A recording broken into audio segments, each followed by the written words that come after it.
पूर्णमदः पूर्णमिदं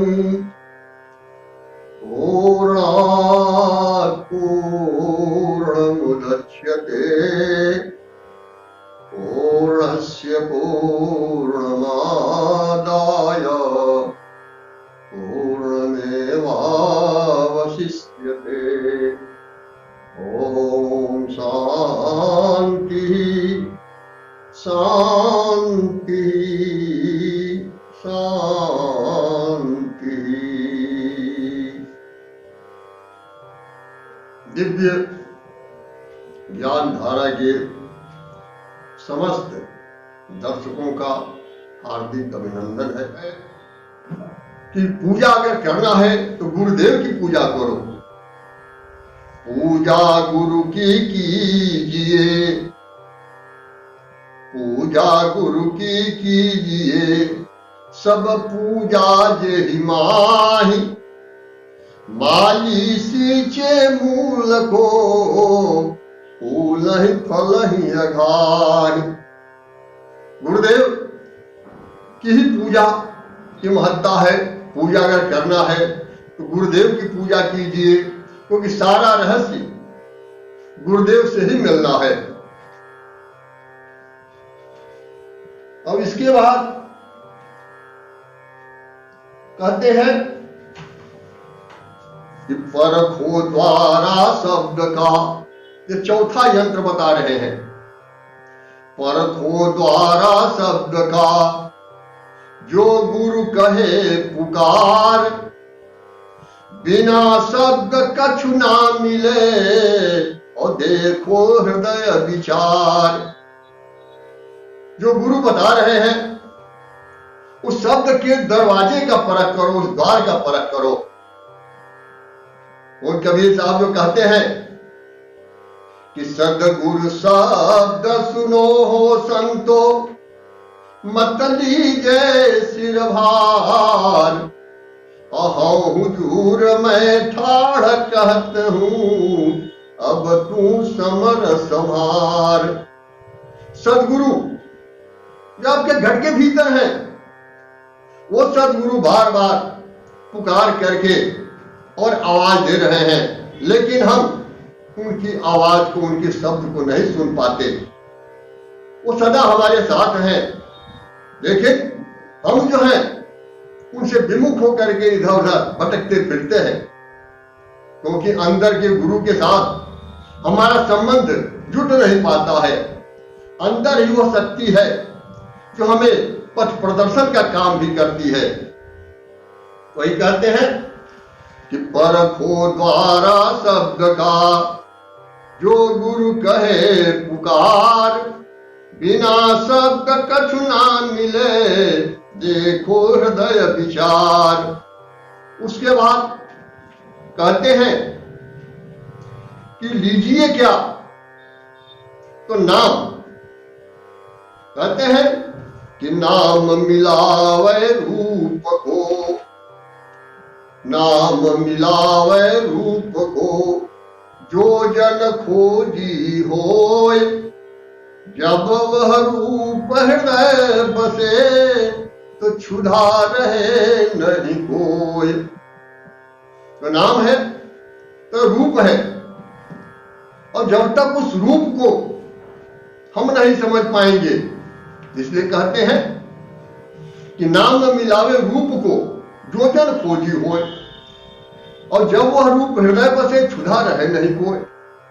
यह यंत्र वो बता रहे हैं कि नाम वही है। अगर हम उस रूप को नहीं पहचान पाते, उसको नहीं पहचान पाते, व्यक्ति को वहां तक हम नहीं पहुंच पाते, उनके साथ संबंध जुट नहीं पाता, तो निश्चित है कि हम अपने मूल स्थान तक नहीं पहुंच पाएंगे। करिए नित्य सत्संग को, बाधा सकल मिटाए। यह अवसर पुण्य ना मिले, दुर्लभ नर तन पाए। सत्संग की बात करते हैं कि प्रतिदिन सत्संग करिए, क्योंकि एक बार अगर कोई ज्ञान आदि प्राप्त कर ले और सोचता है कि भाई हमको तो जानते हैं, हमें ज्ञान मिल गया है, तो अगर एक बार कोई भोजन कर ले और फिर कहे कि हम तो भोजन कर लिए हैं, फिर दोबारा उसे भोजन की जरूरत पड़ेगी। बार बार हम खाते हैं, तो बार बार जो भी है संसार में, अगर हम प्रतिदिन सत्संग नहीं करते हैं तो निश्चित है कि फिर से विकार हमारे तरफ आ जाएंगे और चारों तरफ से हमको घेर लेंगे। इसलिए प्रतिदिन सत्संग करने की बात है, और इसीलिए कहते हैं करिए नित सत्संग को, बाधा सकल मिटा। हर प्रकार के विघ्न बाधाओं को, कठिनाइयों को भूल करके और सत्संग में जाइए। बर्तन है, बर्तन को अगर प्रतिदिन न साफ किया जाए, न धोया जाए, तो बर्तन में काई लग जाती है। उसी तरीके से अगर हम प्रतिदिन सत्संग में नहीं जाएंगे, अगर एक बार कभी चले गए संत के पास या सत्संग में चले गए और हम सोचते हैं कि हमारा आत्म कल्याण हो जाएगा, तो उसे आत्म कल्याण नहीं होना है। जब तक हम प्रतिदिन जाएंगे नहीं, बर्तन अगर प्रतिदिन नहीं मांजा जाएगा, नहीं धोया जाएगा, तो वह बर्तन खाने योग्य नहीं रहेगा, वो बर्तन में काई जम जाएगी। उसी तरीके से हमारे मन के ऊपर ये विकार जो है, खड़ विकार पंच विषयों का आवरण तुरंत चढ़ जाएगा अगर हम सत्संग में नहीं जाते हैं तो।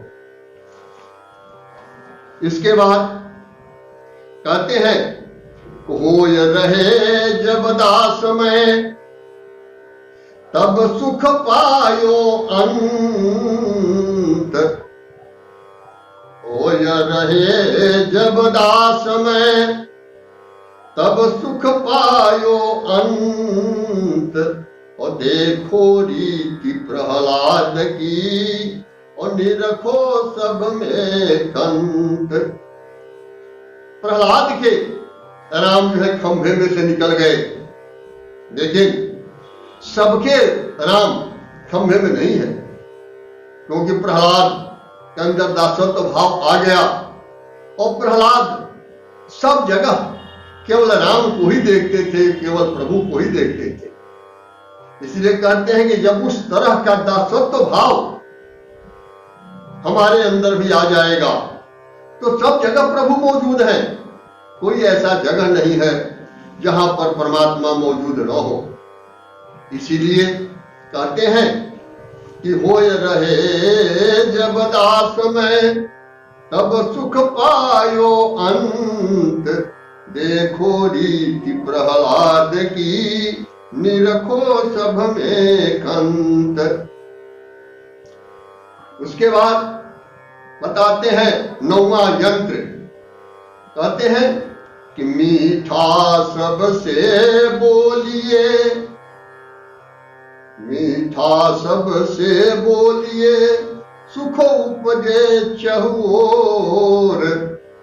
वशीकरण यह मंत्र है, तजिदे वचन कठोर। मधुर वाणी में इतनी शक्ति है, इतनी क्षमता है कि किसी को भी अपने बस में कर लेती है। इसलिए वो 8वां जो यंत्र है वो हमें बता रहे हैं कि मधुर वाणी का प्रयोग करो। जितना ही मधुर वाणी का प्रयोग करोगे उतना ही तुम सफल रहोगे।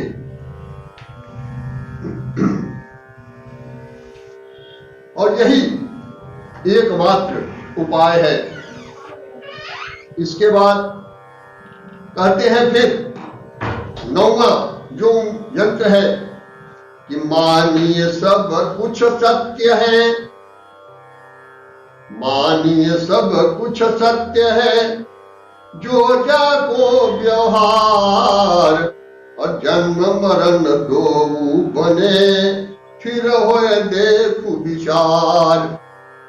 स्थिर होकर के विचार करो कि जो भी जो कर रहा है वो सब कुछ सत्य कर रहा है, सब कुछ ठीक कर रहा है। उसके चक्कर में मत पड़ो। इसलिए अपने मन को तुम स्थिर करो, और जब हम अपने मन को स्थिर कर लेते हैं तो यह जन्म और मृत्यु दोनों सफल हो जाते हैं, दोनों ठीक हो जाते हैं। अगला जो यंत्र बता रहे हैं, उपकरण बता रहे हैं कि झगड़ा नित ही बढ़ाइए, झगड़ा नित ही बढ़ाइए, और झगड़ा बुरी बलाय, दुख उपजे चिंता दहे, और झगड़ा में घर जाए। प्रतिदिन झगड़ा को समाप्त कीजिए, झगड़ा को बढ़ाइए, क्योंकि सबसे बड़ी बलाई, सबसे बुरी बलाई झगड़ा है। झगड़ा से दुख उत्पन्न होता है, चिंता होती है, और झगड़ा में घर बर्बाद हो जाते हैं। उदाहरण के लिए महाभारत है। महाभारत में सीधे दुर्योधन कह दिया कि हम बिना युद्ध के सुई के नोक के बराबर नहीं देंगे, और उसका परिणाम यह हुआ कि दोनों कुल का नाश हो गया और कोई भी कुल में नहीं बचा। पांडवों को विजय श्री तो मिल गई, द्रौपदी महारानी बन गई, अपने जूड़ा को बांध ली, सब कुछ हुआ। लेकिन अंत में जब कृष्ण जाकर के पूछे कि अब तो जो चाहती तो पूरा हो गया, अब तो तुम खुशहाल हो, अब बताओ तुम्हारी क्या स्थिति है। तो अंत में जाकर के द्रौपदी कहने लगी कि यह पद प्रतिष्ठा किस काम का, जहां सभी लोग समाप्त हो गए, जब परिवार ही नहीं रहा, जब कोई नहीं रहा, तो फिर ये सब रह करके क्या करें। तो इसीलिए कहते हैं कि झगड़ा नित ही बढ़ाइए, झगड़ा बुरी बुरी बलाय, दुख उपजे चिंता दहे, और झगड़ा में घर जाए। फिर क्रमशः आगे की तरफ कल फिर शेष जो यंत्र है उसके ऊपर हम लोग चर्चा करेंगे, और कम से ये यंत्र को समझ बूझ करके और तब आगे की यात्रा हम करेंगे, तो निश्चित है कि हमारा जीवन सफल होगा। ओम पूर्णमदः पूर्णमिदं पूर्णात् पूर्णमुदच्यते पूर्णस्य पूर्णमादाय